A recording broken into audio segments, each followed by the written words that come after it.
I'd like to introduce John Smietana, who's Chief Patrol Agent, Big Bend Sector, Rodolfo Karisch, Chief Patrol Agent, Del Rio Sector, and Leslie Lawson, is Patrol Agent in charge of the Nogales Station within the Tuscon Sector. Well, good afternoon. We were just talking. We may be agreeing to drag our knuckles, but we realize we're standing between you and three rules, so try to be quick and do our job here. I'm the chief in Big Bend Sector, and just explain a little bit about the sector and show how what we're doing in the sector relates to what you heard earlier in the day. Big Bend is a 1/4 of the entire southwest border. We have 510 border miles and 165,000 square miles of territory. 10 stations, 2 substations, 4 permanent checkpoints. With all of that, we have the smallest percentage of agents on the southwest border. You can see what some of our territory looks like. It's very remote, it's very rugged. It's hard to get to the border in most places. If you leave many of our stations, it may take 5 to 6 hours just to reach the border in that area. As a clue, I always tell people, if you travel down Highway 90 from, well, I'll tell you what, if you pass the checkpoint Sierra Blanca, which is up here on Interstate 10, you hang a right on Highway 90 and you drive all the way to Del Rio, you will not hit a traffic light. You will see a flashing red light at the stop sign, and that is approximately almost an 8-hour drive. So that's how remote it is. This is the Rio Grande River in the Sanderson AOR, and that is actually a photograph from a UAV that was patrolling the area. Here's a look at the sector. Map-wise, we start in Sierra Blanca, go over to Sanderson Station. Within that AOR, there are only 3 paved roads that leave the border in that 510 miles of border area. But within that, we also have numerous crossing points down here because the river itself is almost non-existent most of the year, so you can drive across the river just about anywhere. So that's a part of the challenge that we have. So with as few agents that we have in a large area, that situational awareness of knowing what's going on is critical for us to be able to control and to focus the resources where they're needed. One of the ways that we've done that to obtain situational awareness is to take the information we gather and plot it on a map. And we use a crime mapping program. It's something that we probably stole from New York City and added some stuff to it. And with that, we can find out where our hotspots are, our densities of entry. We plot every single track that we encounter out there and route, and with that, we're able to control our area. This is 30 days of traffic in the Big Bend sector. That's another 30 days for a total of 60. And then it's 90 days of traffic. And it may look like a lot, but it's not. Last year we seized about 50,000 pounds of marijuana in our AOR and arrested slightly about 4,000 aliens. Marijuana-wise, we're about number 4 or 5 on the southwest border. Alien apprehensions, we're the lowest. And part of the reason for that is there's no infrastructure on the north or south side of the border there. Like I said, situational awareness is critical for us. One of the things that we're looking at is the only major town south of us is Ojinaga. It's not really major. It's about 25,000 people. And there's been a spike in violence there. It has been a plaza that's been controlled by the VCF, or Vicente Carrillo Fuentes organization. It's out of Juarez here. In fact, one of the things that we look at is Ojinaga is the birthplace of what we now know as the major transnational criminal organizations.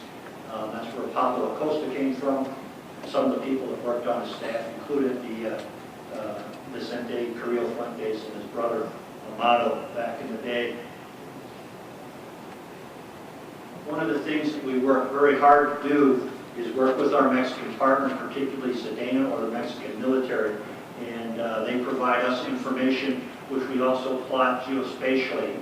And between the information they gave us and us, we can pretty well tell what the bad guys are going to be doing and where they're going to be doing it.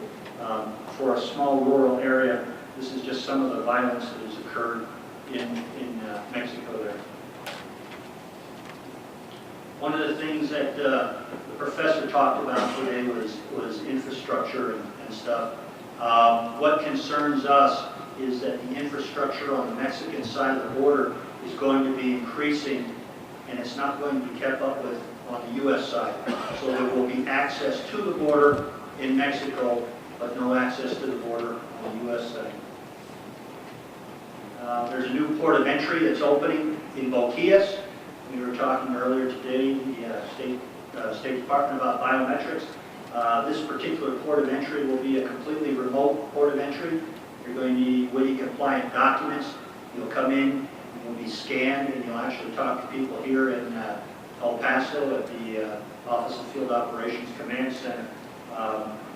And actually, adding this port of entry there increases security, because for people who legitimately want to go back and forth, it gives them an avenue to do so, so they don't have to drive down to the port of entry in Presidio. If you're on the Mexican side, that's a 6-hour drive, plus another 2 or 2.5 hours on the U.S. side, so it's a rather long way around. The railroad bridge in Ojinaga, it burnt down several years ago. They will be replacing it. That line goes down to a place called Topolobampo. It's a port on the Pacific that will be able to bring some cargo up. Not a lot, because the trains that are double stacked can't get through the tunnels in the mountain, but it's a concern to us to have the rail line open again. The highways I was talking about, you will be able to drive from Juarez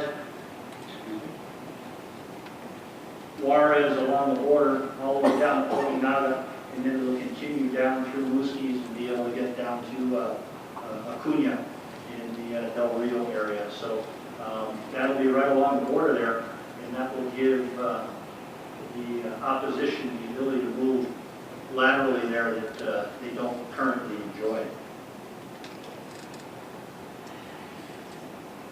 Risk mitigation, we've been doing that forever there, since we don't have a lot of the resources that other places have. We work very closely with our partners in state, local, federal, and foreign governments. Part of the deal on the mapping is that once a month we bring in all the commanders, and they have to explain the stations. They have to explain what actually happened in their area and why. So community outreach, dealing with the ranchers is critical. We put their information on the maps too. It may not seem important, but every single cut fence, every break into a ranch house where a weapon or something is stolen is critical to us, knowing what is happening in the area. And then finally, what we do is we have the, we call the Alliance to Combat Transnational Threats. We're part of the Mexico West Texas Alliance there, and that is Big Bend sector, along with El Paso sector, our friends in the Office of Field Operations.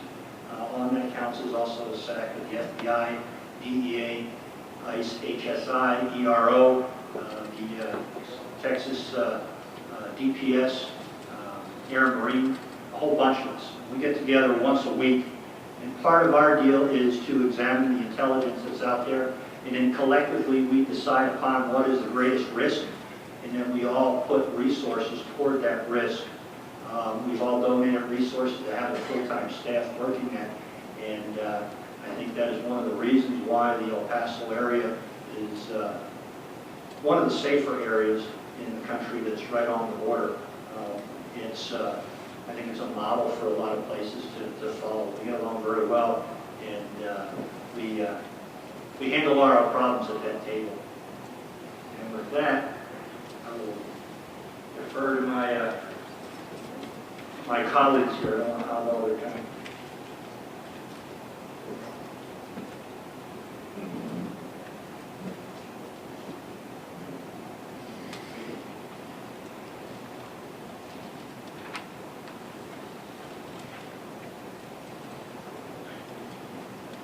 To follow up on what John said out of Big Bend, my name is Karisch from Chief in Del Rio.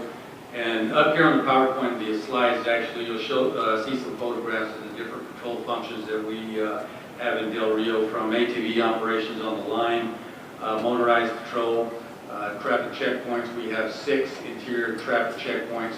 And similar to what Brigadier General Ichabod was talking about, we also have a defense in-depth strategy, which starts with the line and leads away from the border area in running checkpoints. We also operate a horse unit out at several of our stations because of the rugged terrain and getting out in the areas.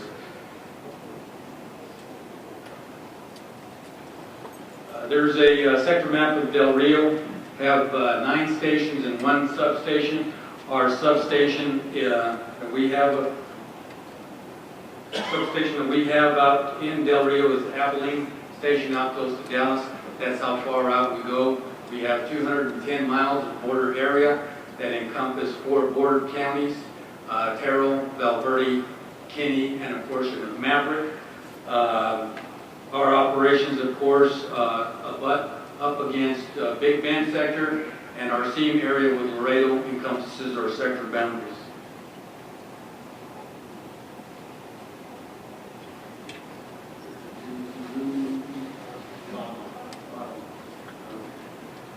Just to highlight what you saw earlier today and what Chief Chavez was talking about is the numbers that we've had in the border patrol. Our high water mark in Del Rio was back in the 2000 time frame, where the sector agents apprehended approximately 157,000 people coming through that stretch of border. Over the last few years, of course, you can see the decline this year. We've surpassed the 20,000 mark. Even though we had an uptick in traffic, we were up 36% in apprehensions. You can see the dramatic decrease of what we've had as far as alien apprehensions. Our narcotics have also dropped off tremendously, especially marijuana. And though you'll see the number there of 61,000, we actually had higher numbers in the past. We attribute that to, first of all, is the partnership and activity levels of the Mexican military on the south side in Coahuila, and also on DTO violence. We have the Zetas that primarily run the plaza and areas around Coahuila, but you also now have the Gulf cartel that is trying to move in. So they're actually not transporting a lot of narcotics up to the border. They're keeping that a lot further south. So even the bad guys have, in essence, helped us out a bit. I also will talk about, there's a notion that exists in Washington, D.C., that the federal agencies don't work well together. I will highlight what we have accomplished and the successes in Del Rio sector with our joint targeting teams. We have a joint targeting team that is composed of FBI, ATF, DEA, ISIS, Homeland Security Investigations, Texas Department of Public Safety. All working together is to target individual criminal organizations operating on both sides of the border.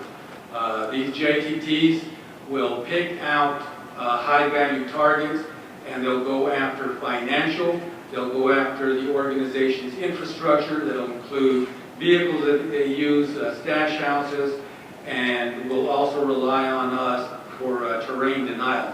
So it's everyone working together, balancing the needs of the investigators as well as the interdictors, plus getting the intelligence fusion throughout the state that has made that joint targeting system very, very successful in our area. This is a map, and I wanted to highlight the East Cog area of what we have in there you see the boundary from Laredo. Our busiest area right now in Del Rio is our east corridor that encompasses Eagle Pass, Texas, and Carrizo Springs. What we also have out there, for those of you that don't know, is an explosion in the oil and gas industry. The Eagle Ford oil and gas has almost doubled in that area. And I will talk a little bit about what we're doing with the oil and gas industry because of some problems that we saw. But you've now seen communities such as Katrina, and Asherton and Carrizo, where the populations have almost doubled with oil field workers, roughnecks, prostitution coming in. So you can imagine what that's done for the area as far as criminal activity as well. In backing up to this one slide here, right now I talked about how busy we are in that eastern corridor. That accounts for about 82% of our undocumented alien traffic that is coming through Del Rio is coming in that eastern corridor right close to Rio. Some of the different things that, of course, that we've seen, and I won't bore you with a lot more statistics on this, but just wanted to highlight, of course, what we've seen in the prior fiscal year. 58 separate events that dealt with weapon seizures, including 262 assault rifles. You see the 441 rifles that we did take off the streets, all in southbound events headed towards Mexico. Included in that was 102,000 rounds, over 102,000 rounds of ammunition, magazine pouches, handguns, and even a hand grenade. Here within the last month, we actually had one of the area ports in Eagle Pass was shut down for several hours because they actually found a hand grenade left on one of the bridges. Something that we haven't normally experienced in this area, but it's something that we are definitely seeing. And once again, of course, is the seizure of contraband. 61,000 is a lot of narcotics, but down from where we've been in the past. Wanted to show you these pictures of the challenges that we have. I doubt in Israel, one of the things that they have to contend with is environmental impact studies. But that is one of the things that we are forced to deal here with in the United States. You saw the picture earlier today where they actually eradicated some of the Carrizo cane. Well, this is the actual vegetation that lines that river area where we're at. This is the Rio Grande River in Del Rio, and you can see exactly the challenges that it would take is to patrol this area.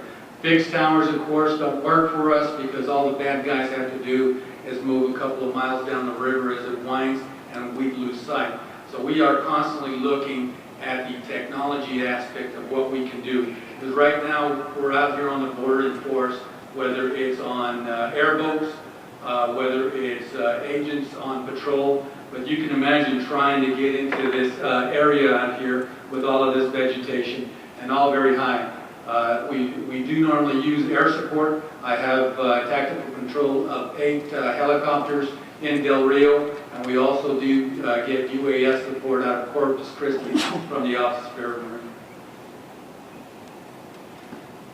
As you can see here, similar to what Big Bend is experiencing, you can imagine trying to work some of these areas and putting sensors or some type of detection capability in getting out. You also have the Amistad Dam, for those of you that are looking for a good place to fish. ESPN normally does go down there and they catch some pretty good tows. But on the Amistad Dam itself, 547 miles of shoreline on the U.S. side, 304 miles on the Mexican side. We normally put out 20 vessels on that lake, and it is still quite a challenge for us is to monitor the traffic. Because all the smugglers do is they try to wait you out or wait till the hours of darkness is to try to bait bait and get onto the U.S. shores. Also did want to talk about one additional challenge that I don't think that we in modern law enforcement, I always equate this that we have actually put man on the moon, but we still have areas out in Del Rio where we do have problems with communication. I will highlight the 2 events. One happened a week and a half ago where we responded up to help the Real County Sheriff's Department, which is roughly a 3-man agency, on a double homicide, and an individual had actually shot a young girl. We had to set up a perimeter that lasted over 24 hours and search the canyons for one armed individual out there using satellite phones. Our radios were inoperable as well as cell phones. Nothing worked out there. The other one was a vehicle pursuit that actually started in Del Rio. It was a felon that stole a vehicle out of Brackettville and headed out towards John's area. There was a pursuit and vehicle crash to where our agents from the accident scene actually had to get up to a high point to be able to talk on our 2-way radios. So that is definitely a problem that we do experience in Texas and also in other parts where I've served. This communication is still a very real challenge for us. I talked a little bit earlier about why we got into with the oil and gas business.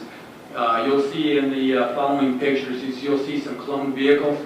In the actual truck that you see above here, we actually encountered 2 semis with 18,000 pounds of marijuana coming up from the actual oil rigs where they were working through the gate guards up into our areas.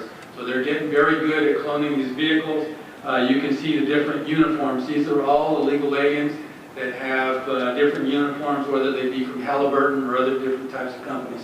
So the reason that we got with the oil and gas industry earlier this year was to ask them for their assistance in helping police themselves, but also improving security out in these areas. Because if they didn't, they were going to find us meddling in their business. So we were setting up regional meetings with them, and a partnership with DPS is to make sure that the trucks that are leaving this area are safe, first of all, but that they're reporting any type of suspicious activity that they do have in their area. So, I mean, this has become not only a problem for us, but also for Laredo and RGV, Rio Grande Valley, which stretches down into Brownsville. So this problem we're all starting to experience. Nothing new in the Border Patrol. I think we've seen that from time to time. But now with the emphasis on the oil and gas, we're starting to see a lot more of this. So with that, I will wait till the end for any questions that you may have and pass this on to Leslie Lawson.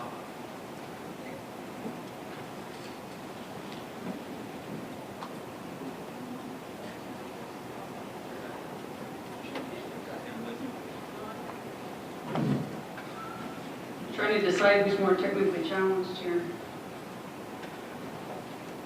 To differentiate between my position and my distinguished colleagues here, they are sector chiefs, and the sectors oversee several stations.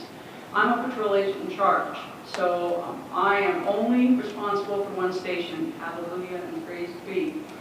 So my station just happens to be a large one. So I'll do a little compare and contrast as we move along here. In contrast to the 165,000 square miles of border that the Big Bend sector has, I have nearly 1,000 square miles, more or less. But to give you some frame of reference, that 11,000 to 1,100 square miles is the size of Rhode Island. So if 1,100 square miles is the size of Rhode Island, you can imagine the sheer size of the Big Bend sector. I have only 30.3 linear miles of border, and that is from what we are bookended by is the Patagonia Mountains to the east, the Tumacacre Highlands to the west, and Nogales proper down here at the bottom, where Nogales, Arizona has a population of about 20,000, Nogales, Sonora about 250,000. So much larger population to the south of us. Right now I have over 700 agents assigned to my station with approximately 35 support. So that does currently make it the largest station in the nation. And you'll see with our statistics that a lot of progress has been made in the Tucson sector, but a lot still needs to be accomplished as well, because these gentlemen have more control than, frankly, we do still in Arizona, and that's due, and I'll talk about this, especially in the Nogales area of responsibility, it's just due to the volume of people that are coming across and also still coming across, and also the challenges that we face in the Nogales area of responsibility. So, comparing our statistics, these are unofficial, these are within our station, so that's why I have a little asterisk up here, unofficial statistics. In fiscal year 12, my station caught almost 21,000 apprehensions. That's up a bit, about 10% from the year before. But again, comparing and contrasting from previous years, in fiscal year 10, my station caught almost 33,000 people, and in fiscal year 11, about 18,000. So down significantly over previous years. We had 71 assaults, and that is also down significantly, and I'll talk about this when I show the picture of our infrastructure. We recently replaced about 2.5 miles of border fence in the downtown area of Nogales, and that has resulted in a decrease in assaults. Our marijuana seizures, down a bit this year, 122,000, 150 pounds of cocaine, and about 100 pounds of methamphetamines. We also have a checkpoint within my station. I just have one. Sectors will have several, and Tucson sector also has several, but I am responsible for one on the Interstate 19, just outside of Tubac, Arizona. And about 10,000 pounds of marijuana there. That is, the checkpoint is where we apprehend the majority of our hard narcotics. And we did have a rise in our heroin. Why that's in ounces, I don't know, but a little quick calculation on my part, that was about 59 pounds. It's funny, local law enforcement will report a lot of their seizures in ounces, and then ours are mostly in pounds, as you've seen. So, and to do that, we also have a variety of specialty units. Our specialty units, what's interesting about Nogales is sectors will offer a lot of assignments to specialty units. Nogales Station proper itself has a lot of specialty units. We use our bikes to patrol in the downtown Nogales area. That is downtown by the Morley pedestrian gate. We also use ATVs to get out into some of our more remote areas. Horses, we rely an awful lot on our horse patrol. We are surrounded by the Coronado National Forest, and the horses allow us access and are more environmentally friendly. And then also our canines. We deploy them almost exclusively at the checkpoints, but they're available for use throughout my station's area of responsibility. Talking a little bit about the smart border technology.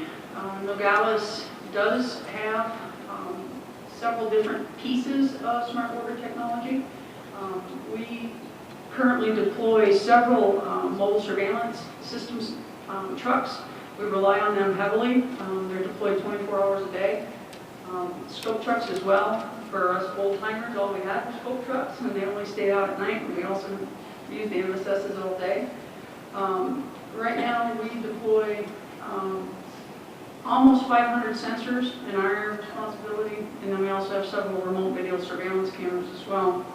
Like Del Rio and Big Bend, one of our biggest challenges is communications, is getting the sensor signals back to our repeaters, which can then get back out to our dispatch. We have our own dispatch center down in Nogales at the station, and we have a very difficult time, frankly, getting, in our west area especially, what we call Zone 19, getting any signals whatsoever back. To give you a little example of our challenges out there, most of you know that there's a lot of mining in Arizona. So the mineral content in the mountains out there really messes with communications. And out in the Tumacacori Highlands, it's mostly, the Tumacacori is mostly almost exclusively Coronado National Forest. So the infrastructure out there, you're not going to find a cell tower, you're not going to find a telephone tower. The one repeater that we have out in that area is a solar repeater, and they literally have to bring by helicopter all the pieces that to repair that, to set it up and to repair it. So when that repeater goes down for us, that's pretty critical. And agents have a difficult time communicating out in our west area. Nogales is also an area that you're going to find a lot of the different types of technical infrastructure. We have 12.5 miles of pedestrian fence. This fencing right here is the new style bollard that I mentioned. We've replaced out about 2.5 miles in the downtown area, 2.3 miles. It used to be completely solid, old tarmac fence, and we could not see when assaults were going to be perpetrated against us. It was difficult for us to see when they were preparing. Now we can actually see through those bollards and can actually take a defensive posture if we're able to. We're not always able to because Nogales, Sonora is 99% of it has the high ground. They're higher than Nogales, Arizona, so they have the tactical advantage through much of the urban area of Nogales anyway. And but where we can, we will, and where we can't, we can call in our government and Mexican partners. We can take use pepper to defensively protect the infrastructure. This new fence is much harder to cut. They have nothing but patience and time, and for a couple of burritos and maybe some tequila, guys will just sit and cut and wait us out. So that's always a challenge for us as well. We have permanent lighting, portable light generators that we move, and then also we have vehicle barriers, Normandy style barriers, because we still have drive-thrus and ramplings as people try to drive their drugs across. One major piece for us right now, for those of you that saw Chief Chavez's presentation earlier, he showed Zone 20 Phase 1 of the roads. We every day are adding roads. The road projects continue, and we're getting into areas that we've never been able to respond to before. We use this example. Agent Alex Kirknick was one of our agents that was killed in 1998. He was killed about 1.5 miles from our station. Due to the poor condition of the roads or lack of roads, it took some of the responding agents 2 hours to get to him. Minimum of 45 minutes to get to him, the quickest they could respond. Alex basically bled out. Now we can get from our station to where his memorial is, where he fell, in 10 minutes. It has been a game changer for us to be able to have that east-west access to those border areas. One thing that makes Nogales particularly unique, Nogales, Douglas, and the San Diego area, are our tunnels. The Morley and the Grand tunnels are actually legitimate tunnels. They're sewage outflow tunnels. We call them tunnels. We call them storm drains or what have you. But they're large enough to drive vehicles through. And people used to be smuggled through there, drugs, people running rampant. And what our agents will do is actually deploy down there at different times of the day and night, 24 hours a day, and actually sweep those tunnels. We have remote cameras. We have remote operated pepper spray that we can launch down there if anybody's trying to damage the infrastructure. And we deploy people down there, like I said, 24 hours a day. When we have monsoon seasons, this is actually the runoff that can come through from Nogales, Sonora into Nogales, Arizona, and we often flood.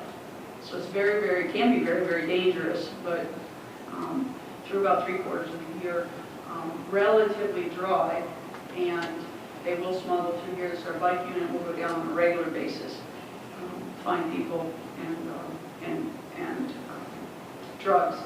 That, as we've maintained control of that, they've switched to illicit tunnels, point-to-point tunnels. They'll actually pick a place in Mexico, find a business or a house that's complicit or abandoned, and start digging. And they'll start digging from the south to the north. They'll dig by hand.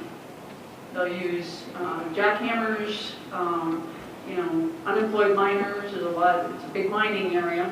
And last year we had 6 tunnels that we discovered, which is down about 50% over the previous year where we had 12. I actually have a team of agents that will crawl those tunnels, and that's another source of technology that we're always looking to use to find technology that will help the mostly men that crawl. They happen to be, but instead of sending a person down there, sending a robot down there, etc. Very difficult and very dangerous work. Can be claustrophobic when you volunteer for that, and it's one of the biggest dangers is you never know who's going to be in that tunnel with you. Thankfully, never had an incident, but they have smelled cigarette smoke while they've been in there. They have heard voices, and can you just picture yourself I don't know, about 40 feet under the ground, about 90 feet, you know, headed toward Mexico. You're not in Mexico, but you're under the ground and you're 90 feet from the opening, and you find somebody in that tunnel with you. Very dangerous work. I guess that's why border wars likes it so much for their guys. But it is a unique challenge to a few of our sector and station areas. And with that, I'll open it up for questions for all of us.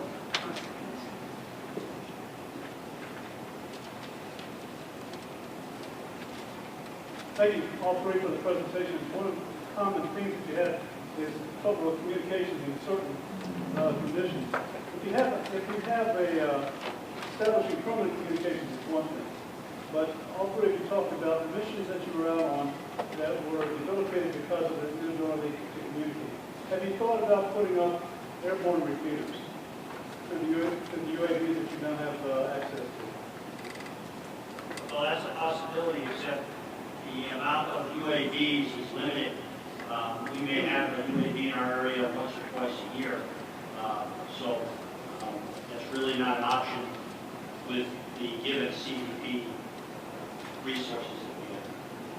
We've actually purchased portable repeaters in the past and tried to place them in different areas, but it's still very difficult for agencies to put portable repeaters in areas and still operate.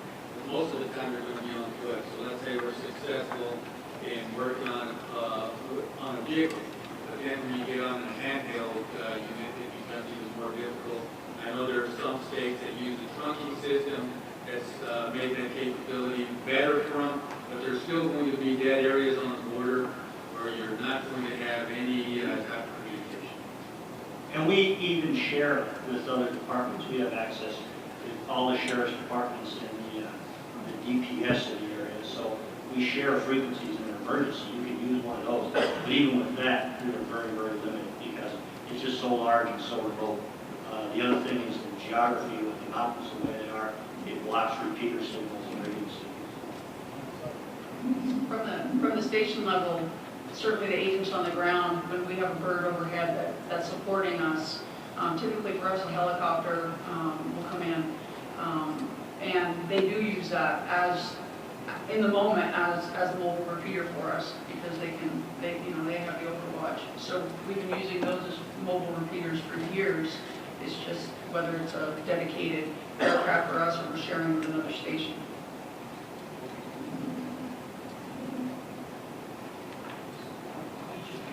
What percentage of your areas coverage areas are lacking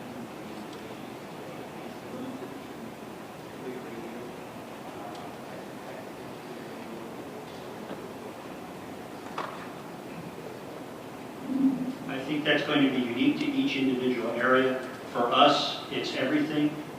In most of the areas off the roads, there's no cell coverage in our area either. And the further away from the border to the interior you get, there's also a lack of radio repeaters and such. So for us, it's just the general remoteness of the area. There's no infrastructure of any type. That also includes electricity and stuff like that. As she said, we do have to helicopter parts for repeaters to the top of mountains and the national park and stuff, and use solar power and stuff like that. So it's just the area is very remote. You all mentioned two and I'm curious, I think the last checkpoints are actually more effective than the border. And I was curious of what is it that you need to do to like that more because you are alerted beforehand? Is it because you can do a little bit more search? What is it about checkpoints? Well, checkpoints are, as you mentioned, a defense in depth. But the deal with a checkpoint is that everybody that comes up to the checkpoint is stopped. And it's unique in law in that you need no probable cause or any reason to stop the person. The person's going to be stopped there.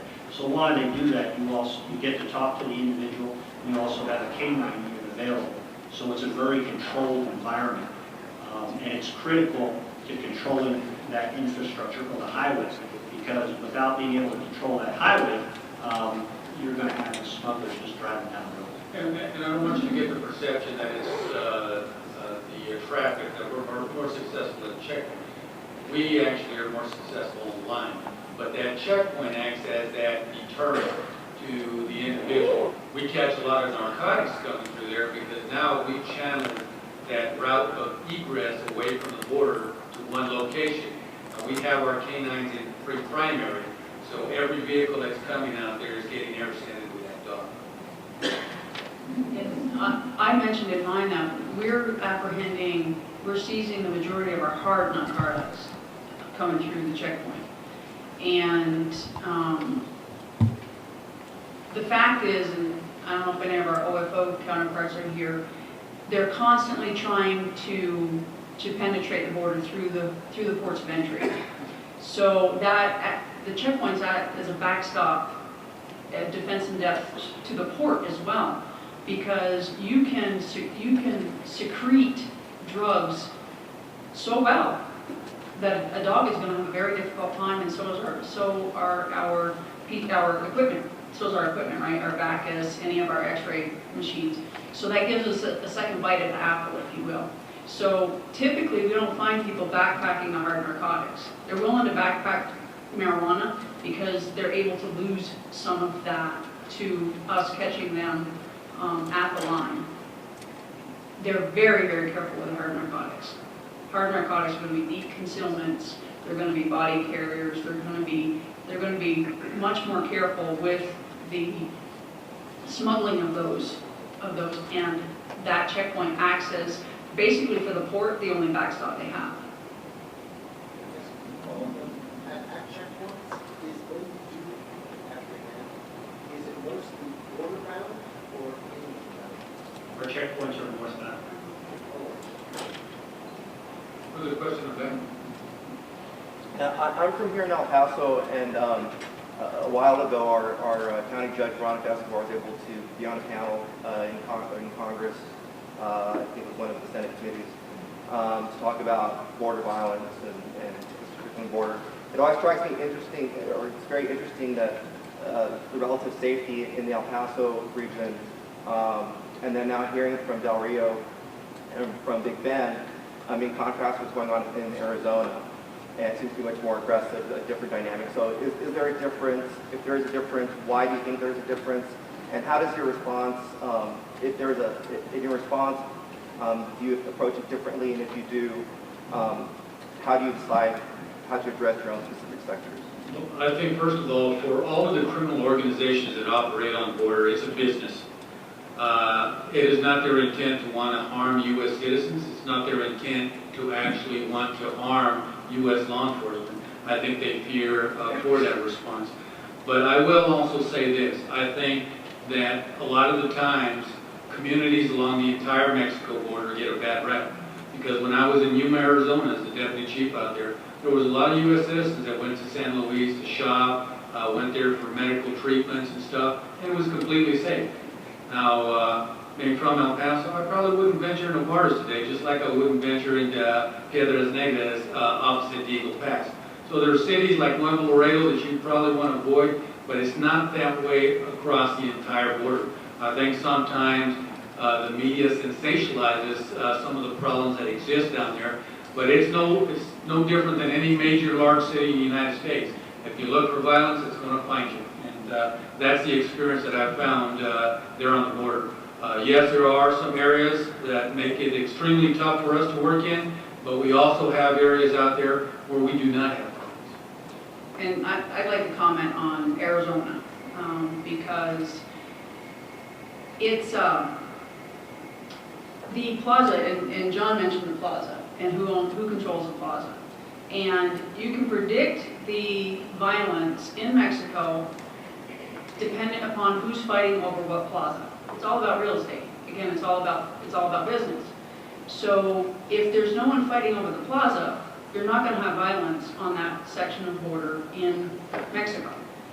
So if you actually read the headlines about the Sonora side of the Arizona-Sonora border, it's been actually very, very quiet for the last several years because nobody's fighting over the plaza. Nobody's fighting over the Nogales Plaza. So Nogales, Arizona is actually tremendously hurt by the negative press. There have been fewer murders in Nogales, Arizona, far fewer than Tucson, Arizona. There are murders every night in Tucson, Arizona. There are not murders every night in Nogales, Arizona. In Nogales, Arizona alone, I have over 700 agents to a 20,000 person population. There are more law enforcement per capita in Santa Cruz County than I would venture to guess anywhere in the country. Yet, as Chief Karisch said, there's a lot of sensationalizing about it. I would challenge any of you to go to Nogales, Arizona, stand there at 6 o'clock in the evening and try to find a restaurant that's open. It's a very quiet, safe community. And I credit that to the hard work that the men and women that came before me down in Nogales, Arizona, through blood, sweat, and tears. That's a safe community and gets a really bad rap due to sensationalism of the media. It's so safe, in fact, that they just filmed a movie down there by putting up facades that made it look like Tijuana. They did not film that in Tijuana. It's a well-known secret, it's Hangover 3. So when you see Hangover 3, and they're shopping in Tijuana, they are shopping in downtown Arizona in the middle of the evening because it's safe enough to film down there. Yeah, the border on the U.S. side is safer than most large cities in the United States. There is a lot of law enforcement presence there. And everybody's definition of what border violence is a little different. So what you end up is you have a lot of different people talking about a lot of different things. As Chief Chavez said today, the border has changed, the environment's changed, and CBP has changed. That's the U.S. side. So there's a difference between the U.S. side and what happens on the Mexican side. Though I will say in a lot of places, even on the Mexican side, things have changed. The Tijuana of today, and I was just there last week, is a whole lot better than what it was years ago. And I was very surprised by how clean and safe it was. So there's a lot of changes going on out there. And as my colleagues say, there's a lot of sensational press and talking about that border violence. There's been little to no discussion today on the ultralight aircraft issues. Anybody ever in that? When I was up in Yuma, Arizona, that was actually a tremendous problem for us and El Centro, California. They ship back and forth, coming in here to El Paso and the Boot Hill, and they go back. In Del Rio, I'm hard-pressed to say I've ever seen or heard of a ULA. I think that's going to be specific to other parts of the country, and they continue to try. I mean, for them, bringing 200-300-pound loads of marijuana at a time may have been successful. Maybe they ran out of money to invest. I mean, I've not seen it down in the South Texas area. I don't know if they're seeing it in Arizona. No, we're not seeing it in the Big Bend. But you got to understand, like I said before, smuggling is a business. So when we take action and stop one thing, they're going to try another, whether that's the ultralights, or whether that's the tunnels, or whether it's the Pongo boats off of San Diego or wherever. You know, they're in the business of moving merchandise that can't be here. So they're going to be smart and try different things. In the past, Nogales has had ultralight activity. To date this year, we haven't detected any. Typically in Arizona, for at least Tucson sector, Douglas tends to have more ultralight activity. I tend to attribute that to the mountainous area that I'm surrounded by. They'd rather crash in the deserts of Yuma, Arizona than in the Patagonia Mountains. But it's still going to be an ongoing threat, and it's such a short smuggling scheme from the time they load, launch, drop their load, and return. It's going to be a challenge, continuing challenge, depending on the area along the border. And the deal with the ultralights is our partnership with Mexico, because they never land here, unlike some places. We don't shoot them down. So it's really in cooperation with Mexican authorities to find them when they land or where they're on their bases on the ground. And we have had some very good cooperation with Mexico in finding them. So that's how we're working that. Question? Sir, you mentioned you get a predator once or twice a year in your sector. And can you all just talk a little bit about how much air support you have and how sort of roles it plays? And what kind of I wouldn't say it's once or twice a year. I think it's going to depend on the activity levels, because normally what they'll do is they'll launch from a specific site, let's say it's Corpus Christi or Sierra Vista, Arizona, and they'll have a target deck of all of the different places. So we have the ability to our counterparts in Air and Marine is to give them the target decks that we want them is to take a look at as they're going through our area. But if we require them is to loiter for any specific time, we can actually make that happen. If we were to have some specific intelligence or activity going on that we would need them to stay in the area, we have that capability. You also have other aerial platforms that we can get from them or assistance from DOD in getting out there to assist us. So I mean, we have the availability of calling them, but once again, it's trying to get as much of a bang for our buck while they're up. What can they help us with as they're flying through the area? It's a risk mitigation thing. And in my particular area, I'm at the end of each of the ranges, either from Corpus Christi or from Sierra Vista. So loiter time for me is not a big thing. But You guys don't have anything going on. yeah, on the other hand, we also have air and marine assets in our area. So we do have helicopters and fixed wing aircraft. And as Chief Karisch said, we can also request DOD assets if they're available. I'll just add for the Nogales area, what we're seeing with our alien groups is if for aircraft to come in, it's not as easy for the helicopters to see. If you're wearing bright clothing, that's one thing. But we're finding aliens are wearing camouflage clothing, desert colors, blending in. They don't want to be found. So it's, when we call air support in, they're fantastic, but they're not the end all be all. And the UAS is not the end all be all either. It has its certain functions, and then they'll call in something that can either loiter longer or come in lower or be able to give us that direct feedback and actually be. The UAS is great, but if they don't know it's up there, it's not a deterrent for us. And sometimes we need that helicopter, that fixed wing, to actually move that traffic for us, help us work it, and get it to an area where we can actually apprehend them that easier. So every aircraft has its place in the scheme and how we use it. Sure. You did mention communication was an issue. You had your brothers. What other resources do you feel like short of in situations with all the resources you need? Is it human? Is it technology? What other resources do you feel like you don't have? You got something to affect parking lot you can give me? No. One of the things, of course, that we always talk about is improving our capability is to gather and disseminate information and intelligence.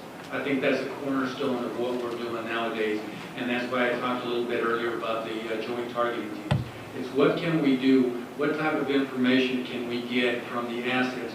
We now have analysts that are assigned from the federal police in Mexico here to the United States, and vice versa. So we have people in Mexico that are giving us information. We have people here in the United States for sharing information. So if we can stop that event from ever reaching our borders, then we're successful. We have to improve upon that, and we have to be honest with ourselves. We always talk about corruption. We're worried about, hey, well, if we say something to the officials of the Mexican government, is it going to get out? I mean, I think that's why we have vetted things, and we have to learn how to use them. But I mean, definitely improvement of that level and finding the right technology, in my opinion. In Del Rio, I could probably use a tethered balloon that would be a lot easier for us is to go out there and work the border than having an RVSS. The MSSs, they don't work for us. So I mean, something that I can look up over that Carrizo cane, unless somebody has some lighter fluid and some jet fuel that I can burn that Carrizo. No, I can't do that. It would just help us is to use that technology in a better way out there on the border. And that's why we look at what is the military DOD using overseas in Afghanistan that maybe we can benefit from, or maybe the industry having solutions for us, is to look at the different things that we can employ on a river that's winding, that has vegetation to it, and is mobile. One of the things that I would say is the networking. We can learn a lot from the opposition, how they set up their networks on information. We've got to do the same thing. When each individual part gets that information, they know what to do with it. We've made some tremendous strides here with the ACTT, but we can do better. We have, unfortunately, in law enforcement, and a lot of other people, we like to hoard information. And we have to get into another mindset where sharing of information is the everyday common practice. And it's the use of that information that everybody has. And knowing what the other person needs is really the critical element here. And that's what we have to work on. Do you all consider the sole tactical out of local aerostats for covered dead zones? I would have to defer that probably to our specialists in the OTIA world up at headquarters. They probably look at a lot of different capabilities. But I mean, that's something, the application, and we used a small camera that we actually mounted on a cherry picker out in our area is to get that elevation. But that's to show you that we don't stop just because we don't have the equipment. We're going to try to continue is to figure out how we can best get out on that border and use the technology that we have currently. But it doesn't mean that we can't try to improve in finding out maybe you guys have that perfect solution for us, and it just needs to go to the right people in our headquarters office is to help us out. Right now in Del Rio, we're still operating off of brute force. It's 1,600 agents that we're deploying on that line is to win that battle to make sure we don't go back up to 157,000. But if we have the technology and the information flow to act as that force multiplier for us, then we don't need that many agents in Del Rio. And they can be applied or deployed to places in the country where we could probably get better use of them. This thing about aerostats, we have one in our area. It's major one today, Rockies, the Air Force one. But it's only up like 22% of the time because of weather and wind. So there's a lot of factors when you look at when you buy equipment that you can use. Is it only useful in one area? Or can we take that equipment, and what we're looking for is equipment that we can move back and forth along the entire border where it's needed at any given point? So those are some of the questions that we have to ask. I had this discussion with several of the folks in the expo show today, that we have such a vast difference in our terrain. From a river to, I've been on the northern border, I've been in the Caribbean, all of us on the southwest border. There's, unfortunately, a cookie cutter approach doesn't work for us, but we have to get the most that we can from our finite budget dollars. So we get the best piece of equipment that we can that fits the most sector uses. And, is that perfect? No. But like Chief Karisch said, we're gonna, so I gotta put that camera that worked perfect in San Diego sector, right where it was at, I'm gonna put that on a cherry picker. Or I'm gonna put that on the back of, on the top, on a helos in Tucson sector or something. So, in a perfect world, yeah, we'd have an unlimited budget, and we'd buy every piece of equipment that would fit in every individual area. But it's not applicable to every use that we have. So, unfortunately, the bean counters in DC say, well, why can't you take a cookie cutter approach? Because what works in San Diego should work in Arizona, which should work in Del Rio, and that just doesn't work for us. So you may find one sector that it would work great, and then other sectors it wouldn't. And on the local level, we may buy a couple, but on the national level, they may buy two. Just a quick follow-up. You said you use DOT's resources occasionally. What's typically the conduit for DOT law? They've been excellent partners with us over the years. I mean, we've been doing, as long as I've been in the board, for received that support from JTF6 at the time and now North. So I mean, tremendous partners for us. Can't say enough about them because a lot of the times, even here in El Paso, where they've had brought down striker brigades, some ground-based radars to work on ultralights and different problems, different sensor systems. Even when I was up in Spokane, they helped us out with the helicopter smuggling that was going on. So tremendous partners for us, and honestly, I don't know what we would have done for years without them with the limited budgets that we had. There was a question about if we had our brothers, you know, if we could get anything served. The one piece of technology that in my area we feel would be very helpful is an imaging sensor.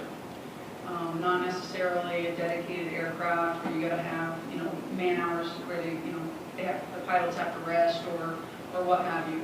But an imaging sensor that could get the image back to our dispatch so that we could adjudicate that sensor. To know that it was cattle versus a person, or if it's a person and they're carrying an AK-47 on their back. That would help our agents and help them with their safety to know what they're walking into.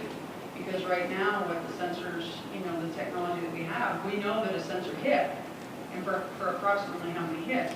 But is that you know, 4 cattle, head of cattle standing on that sensor, or is it 10 backpackers, you know, all mule and dope, and they've got 2 armed protecting that boat? That's something that just to be able to see that before my agents actually do pump down to the border 8 hours to try to figure out what they're going to encounter. It would help our safety and it would also help us more efficiently deploy resources in those areas. But again, you're still talking the communications, the challenges that we have getting that image back to our dispatch. We are, sorry. Oh my God. There we are here. Let you sit there. It's free.